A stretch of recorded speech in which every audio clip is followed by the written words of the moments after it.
मराठी अस्मिता आणि मराठी माणसांच्या मतांच्या दबावामुळे भाजपला मराठी महापौर करावा लागल्याचा दावा सलमान यांनी केला. रितू तावडे यांचे अभिनंदन करताना त्यांनी सांगितले की भाजपकडे ओरिजिनल नेतृत्व नाही, त्यामुळे मूळच्या काँग्रेसमधील नेत्यांना पुढे आणले जात आहे. काल अभिनेता सलमान खान आरएसएसच्या कार्यक्रमात सहभागी झाल्याच्या पार्श्वभूमीवर बोलताना ही उपस्थिती गर्दी जमवण्यासाठी की मुस्लिमांना संघात आमंत्रण देण्यासाठी होती, हे भागवत यांनी स्पष्ट करावे अशी मागणी त्यांनी केली. संघाने आजवर मुस्लिम द्वेषाचे राजकारण केल्याचा आरोपही त्यांनी केला. महापौरांच्या बांगलादेशी वक्तव्यावर टीका करताना त्यांनी सांगितले की विकासावर बोलावे, हिंदू मुस्लिम वाद टाळावा. बांगलादेशातील हिंदूंवरील हल्ल्यांवर पंतप्रधान मौन बाळगत असल्याचे त्यांनी नमूद केले. झेडपी निवडणुकीत गैरप्रकार सुरू असल्याची टीकाही त्यांनी केली. परिषद निवडणुकीसाठी मवियाने एकत्र लढावे अशी भूमिका त्यांनी मांडली. काय म्हणताय?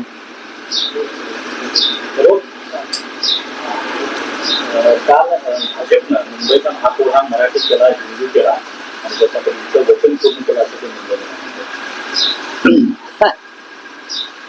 मुंबईच्या महापौरपदी भारतीय जनता पक्षाच्या नगरसेविका रितू तावडे यांची भाजपने निवड केलेली आहे आणि त्याबद्दल मी रितू तावडे यांचं अभिनंदन करतो. भारतीय जनता पक्षाला या निमित्ताने कळलं की मुंबईतला मराठी माणूस हा सुद्धा हिंदू आहे आणि या मराठी माणसानंच देशाच्या स्वातंत्र्याचं आणि हिंदुत्वाचं रक्षण केलेलं. शिवसेनेनं जो निवडणुकीमध्ये प्रचाराची दिशा ठरवली, मराठी माणूस, मराठी अस्मिता आणि मराठी जनतेनं आम्हाला जे भरभरून मतदान केलं, शिवसेनेला, महाराष्ट्र नवनिर्माण सेनेला एकत्रित, त्या दबावापोटीच भारतीय जनता पक्षाला मराठी महापौर करावा लागला. रितू तावडे या मूळच्या काँग्रेसवाल्याच आहेत. भारतीय जनता पक्षाकडे स्वतःचं ओरिजिनल असं काही नाही. काल राष्ट्रीय स्वयंसेवक संघाचे कार्यक्रम झाला, मी पाहत होतो. मलाही आमंत्रण होतं, पण मला दुसऱ्या कार्यक्रमाला जायचं असल्यामुळे मी तिथे गेलो नाही, तर मीही गेलो असतो. सलमान खान होते व्यासपीठावर असं मला कळलं.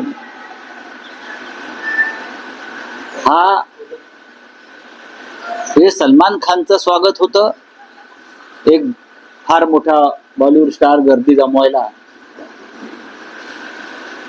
की संघामध्ये यापुढे मुस्लिमांनाही खुलं आमंत्रण आहे. हे फक्त सलमान खान या नटाला आमंत्रण होतं व्यासपीठावर, की संघात, संघ शाखांवर यापुढे मुस्लिमांनाही प्रवेश आणि त्यांचं स्वागत आहे का, हे जर मोहनराव भागवतांनी स्पष्ट केलं असतं तर अधिक योग्य झालं असतं. कारण ज्या पद्धतीनं हिंदू मुसलमान असा एक द्वेष आणि सूडपूर्ण असा प्रचार गेल्या काही काळापासून केला जातो, त्याच्यामध्ये संघही सामील आहे. कारण मोदी, फडणवीस, अमित शहा किंवा इतर सगळे लोक जे देशपूर्ण राजकारण करतायत हिंदू मुसलमानांचं, त्यात हे सगळे मूळचे संघाचेच लोक आहेत. त्याच्यामुळे सलमान खान वगैरे इतर अनेक कलाकारांना आपण जे घेतलं आपल्या व्यासपीठावर, तर माझा एक प्रश्न आहे, हे सलमान खान पुरतं मर्यादित होतं, तो एक मोठा कलाकार आहे आणि लोकांना दाखवावं की सलमान खान सुद्धा आमच्या व्यासपीठावरती आला. सध्या सत्ता आहे, उद्या जेव्हा सत्ता जाईल तेव्हा हे सगळे लोक परत आपल्या व्यासपीठावर येतील का? हा एक फार गमतीचा प्रश्न आहे, जो नंतर तिथे आपापसात चर्चेत माझ्या कानावरती आला. क्या करेंगे भाई, जाना पडता है. हा, पण ठीक आहे, सलमान खानला बोलवलं याबद्दल स्वागत. पण या देशामध्ये मोठ्या प्रमाणामध्ये राष्ट्रभक्त, राष्ट्रवादी मुसलमान आहेत, त्यांचं स्वागत करा. मुंबई महानगरपालिकेची निवडणुकीच्या वेळी संजय गाडी यांनी उमेदवारी अर्ज भरला. हा, काय काल मुंबईच्या महापौर निवड झालेली आहे, त्यांनी सांगितले की मुंबई आता आम्ही बांगलादेश मुक्त करू. असं कोण म्हणतंय? महापौर महापौरांनी दिल्लीत यायला पाहिजे. बांगलादेशी मुक्त करण्याचं ते जे काय त्यांचं धोरण आहे ते त्यांच्या हातात नसून ते देवेंद्र फडणवीस यांच्या हातामध्ये. महापौरांना प्रशासकीय अधिकार नसतात. लक्षात घ्या, महापौरांनी मुंबई शहराच्या विकासावर बोलायला पाहिजे. ते पुन्हा हिंदू मुसलमान करणार असतील तर काल व्यासपीठावर सलमान खानला बोलून काय उपयोग झाला नाही असं मी म्हणतो. अर्थात घुसखोर बांगलादेशांना मुंबई का देशातून हाकलायला पाहिजे ही आमची भूमिका आहे. पण त्याचं राजकारण जे तुम्ही करताय ते चुकीचं आहे. मी जे म्हणालो की नरेंद्र मोदी आणि निर्मला सीतारामन त्यांनी भेटलं पाहिजे आणि बांगलादेश विषय नक्की त्यांची भूमिका काय हे त्यांनी समजून घेतलं पाहिजे. बांगलादेशमध्ये गेल्या 1 वर्षापासून ज्या हिंसक दंगली सुरू आहे त्याच्यामध्ये आतापर्यंत आमची 450 मंदिरं पाडली, हजारो हिंदू जनतेच्या घरांना आगी लावल्या आणि जवळजवळ 230 ते 240 हिंदूंची हत्या झाली. त्यांना जाळून मारलं, त्यांच्या हत्या झाल्या, त्यांना गोळ्या घातल्या. यावर तुमचे देशाचे प्रधानमंत्री, गृहमंत्री, संरक्षण मंत्री अक्षर काढत नाही हिंदूंच्या संरक्षणासाठी. उलट आता माझा अंडरलाईन करून घ्या, भारताच्या देशाच्या अर्थसंकल्पामध्ये ऐकून घ्या, हे बांगलादेशी घालवायला निघाले आहेत ना महापौर, देशाच्या अर्थसंकल्पाचा जर तुम्ही नीट अभ्यास केला तर त्याच्यामध्ये तुम्हाला दिसेल की भारत सरकारनं हिंदूंना मारणाऱ्या बांगलादेशला काही कोटी रुपये मदत केली. मी आकडा सांगेन तुम्हाला. पण बांगलादेशला मदत केली आहे की नाही, का ते का कॉन्ट्रॅक्ट किलिंग केलं का, हिंदूंना मारण्यासाठी पैसे दिले.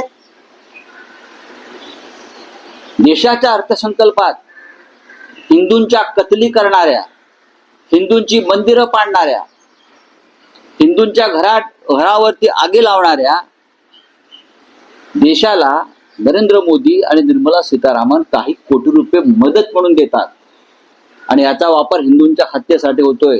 मुंबईच्या महापौरांना जाऊन सांगा तर मी जे म्हणतोय खोटं आहे म्हणून सांगा. हिंदूंच्या कत्ली करण्यासाठी कोट्यावधी रुपये कालच्या अर्थसंकल्पामध्ये नरेंद्र मोदींनी दिलेले आहेत. हे जे तुमच्या महापौरांना माहीत नसेल ना, उगाच हिंदू मुसलमान करू नका. निवडणुका झाल्या आणि एक धक्कादायक प्रकार समोर आला की मोहोळमध्ये एका धाब्यावर ईव्हीएम मशीन कुठे मिळाल्या? सोलापूरला मिळाल्या. पैठणला आमदार लहान मुलांना घेऊन गेले शाही लावायला. अजून कुठे काय झालंय, कुठे काय झालंय. मशीन तर बंद पडल्याच. ही कसली निवडणूक? हा पोरखेड आहे. शिवसेनेचे उपमहापौर म्हणून त्यांनी अर्ज भरला. संजय गाडी यांनी एक महत्वाचं विधान केलं. मला माहिती. त्यांनी बाळासाहेबांच्या भागवत यांनी उद्धव ठाकरे यांची विधान परिषदेची मुदत जी आहे ती संपत आलेली आहे. ते पुन्हा विधान परिषदेवर येणार का अशा प्रकारची चर्चा सुरू झालेली आहे आणि त्यासाठी काँग्रेसची मदत घ्यावी लागेल, इतर पक्षांची मदत घ्यावी लागेल. काय बघा, एकमेकांना मदत महाविकास आघाडी करावीच लागेल. एकमेकांना मदत करावीच लागेल. महाविकास आघाडीमध्ये काँग्रेस, राष्ट्रवादी काँग्रेस, शरद पवार आणि आमची शिवसेना आहे बाळासाहेब ठाकरे. त्याच्यामुळे यापुढे विधान परिषदांच्या निवडणुकांमध्ये किंवा इतर राज्यसभांच्या निवडणुकांमध्ये एकमेकांना मदत करावी लागेल, तरच राज्यसभा आणि विधान परिषदेमध्ये आमचे लोक निवडून येतील सगळ्यांचे. उद्धव साहेब पुन्हा आम्ही माननीय उद्धव साहेबांना ही विनंती केलेली आहे, आम्ही सगळ्यांनी, की आपण राज्याचे मुख्यमंत्री म्हणून काम केलेलं आहे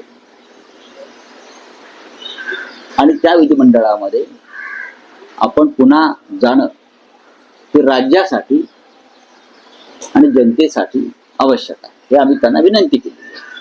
त्यांनी जावं अशी आमची सगळ्यांची इच्छा आहे. सर, भारत के आर्थिक जो है बांग्लादेश को करोड़ों रुपए देने का निर्णय किया गया, कैसे देखते क्या करें? नहीं, ये अभी मैंने आपको बताया है, ये आपका सवाल नहीं, मैंने अभी बताया आपको, ये मैंने बताया है कि मुंबई के महापौर ने, जो नवनिर्वाचित महापौर होने वाले, उसने कहा कि हम मुंबई से बांग्लादेशी को हटाएंगे। हटाइए, पूरे देश भर से हटाइए। ये आपका मूवमेंट बहुत सालों से चल रहा है, अब तक कितने हटाया उतना बोलो मुझे। हाँ, चुनाव के पहले या चुनाव के बाद ये आपकी राजनीति चलती है।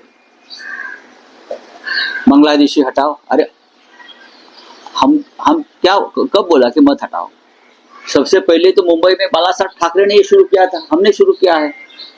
एक भी बांग्लादेशी जो घुसखोर है उसको हम नहीं रहने देंगे। लेकिन बांग्लादेश में एक साल से जिस तरह से हिंदुओं की कत्ल हो रही है, कत्लेआम, सैकड़ों मंदिर तोड़े गए, सैकड़ों हिंदुओं के घर जलाए गए, 200 से भी ज्यादा हिंदुओं की हत्या हो गई, हिंदुओं को भर सड़क पर जलाया गया। तब देश के प्रधानमंत्री, देश के रक्षा मंत्री, भारतीय जनता पार्टी, राष्ट्रीय स्वयंसेवक संघ कहाँ है? ये छोड़ दीजिए। हिंदुओं की हत्या करने वाले बांग्लादेश को भारत के अर्थ संकल्प में, भारत के बजट में करोड़ों करोड़ों रुपए दिए। क्यों? हिंदुओं की हत्या करने का इनाम है क्या? हिंदुओं की हत्या करने का इनाम भारत सरकार बांग्लादेश को दे रही, और आप लोग बांग्लादेशी हटाओ की बात करते हो। जाके पूछो मोदी जी को, मुंबई की मेयर को मैं बोलना चाहता हूँ जो होने वाली, जाके पूछो मोदी को, हम यहाँ बांग्लादेश से हटाने का मूवमेंट ले रहे हैं और आप बांग्लादेश को, जहाँ हिंदुओं की हत्या हो रही है, हिंदुओं के मंदिर जलाए जा रहे हैं, उनको आप करोड़ों रुपए की मदद कर रहे हो। ये कौन सी नीति है? ये ढोंग है सबका। सलमान खान ट्रेड डील में इंडिया का स्कोर 0 है और ये अमेरिका का स्कोर 18% का 18 का है। तो सर इसी का क्या लेते हैं? मैं देखता हूँ। हाँ बोले, आपका क्या है? सर आरएसएस क्या है? सलमान खान भी जो है, देखिए, मैंने कल देखा और मुझे आनंद हुआ कि मुंबई में राष्ट्रीय स्वयंसेवक संघ का एक कार्यक्रम हुआ। संघ को 100 साल हो गए और मोहन राव भागवत जी का कल एक वहाँ लेक्चर, उसमें पूरे बॉलीवुड स्टार्स, सलमान खान से लेकर, तो सलमान खान को देखकर मुझे आनंद भी हुआ और आश्चर्य हुआ। मैंने पढ़ा कि सलमान खान को मंच पर उठाया था। आप क्या दिखाना चाहते हो? आप सलमान खान को दिखाना चाहते हो? देखो, सलमान खान हमारे मंच पर आ गए, तो देश के सभी मुसलमानों को संघ में प्रवेश या स्वीकृति आप देने जा रहे हो, तो आप जाहिर करिए। कैसे भी दिखावा है? आपकी सरकार, आपके प्रधानमंत्री, आपके गृहमंत्री, आपके मुख्यमंत्री दर दिन हिंदू मुसलमान एक द्वेषपूर्ण भाषा में पूरा देश को माहौल बिगाड़ रहे थे, और आपने कल सलमान खान को बुलाकर देश को क्या दिखाया? संघ ने क्या दिखाया? ये संघ में मुसलमानों का स्वागत है। अगर मुसलमानों का स्वागत है तो मैं भी आपका स्वागत करता हूँ। फिर ये देश में हिंदू मुसलमानों की राजनीति बंद है, यही मेरा कहना है। चलो, त्यांनी अजून एक विधान केलेलं याच्यामध्ये की हिंदू मुस्लिम याच्यामध्ये की जात धर्म आणि हे सगळं एकत्र असलं तरी कुठेतरी राष्ट्र म्हणून आपण सगळे हिंदूच आहोत आणि त्याचबरोबर ये आप नरेंद्र मोदी जी को बताइए, उनकी क्लास लीजिए, अमित शाह जी की क्लास लीजिए, देवेंद्र फडणवीस और उनके जो कैबिनेट में जो बच्चे हैं कल के, उनकी क्लास लीजिए और उनको बताइए। चलिए।